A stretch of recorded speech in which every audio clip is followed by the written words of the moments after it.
Whoops. Let's try this again. Looks like this.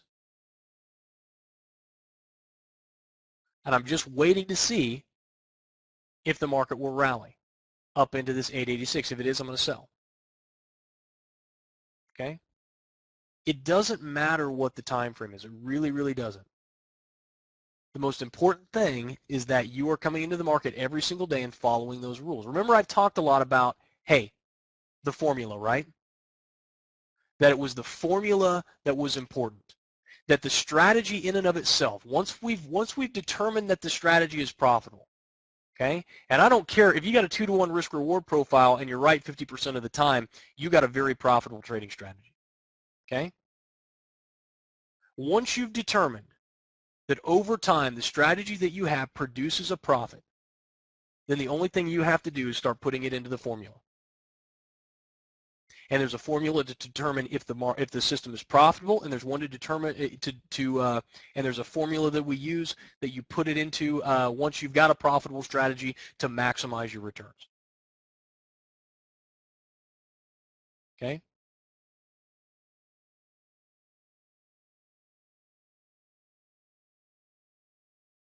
How long will it take to see the patterns on the chart? It doesn't take long at all. It takes diligent effort and some time, but it's just like reading structure. It's like once you can look left and see structure leaves clues, well, now all of a sudden you just start. It's something that you do naturally. You go into the chart, you take a look at it, you look left. You're always looking left, seeing where does that structure rest, and you're making those determinations.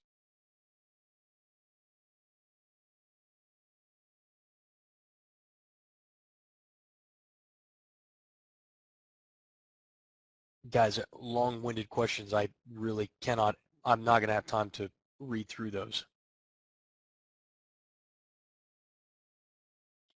In the case that you want to you illustrated the dilemma between two patterns, which one do you choose?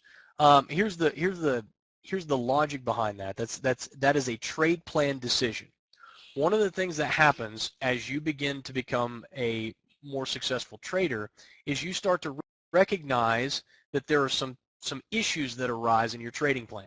You've written out your trading plan to your best of your knowledge, and then you run into a situation like this one where, hey, there's another tiny little pattern in here that's in between and very, very close to a larger, more profitable pattern.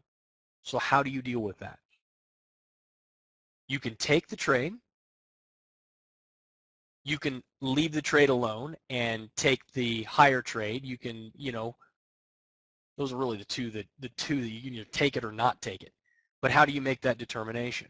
Well, you make that determination in your trade plan, like I said, so that you know beforehand. If I get a small pattern that initiates in between the two larger bracketed patterns that I have, and it's within X number of pips from the other pattern, then I will take or not take the trade. It's very, very specific in that rule set.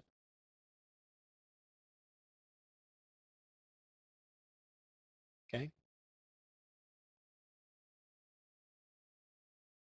And Justin says it probably becomes boring once you, and that was something that you said, wasn't it? Is that, hey, you tend to lean more towards the structured trading just simply because the pattern stuff is just, it is routine. It is so routine. There's absolutely no discretion involved with it. Yeah. Yeah. Just repetitive. Yeah. Right. Yeah. So there's nothing's going to happen here. It's already set. Yeah. Keel just said it's very repetitive. Yeah. Go ahead. Go ahead. You going to turn your charts on?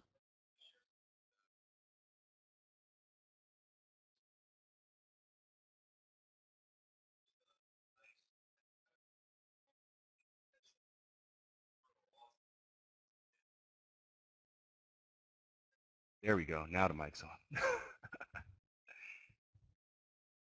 Always make sure the mic's on. Let me change this for you guys. We're all should be good to go. Now, Jason's been talking about patterns, so I want to bring over something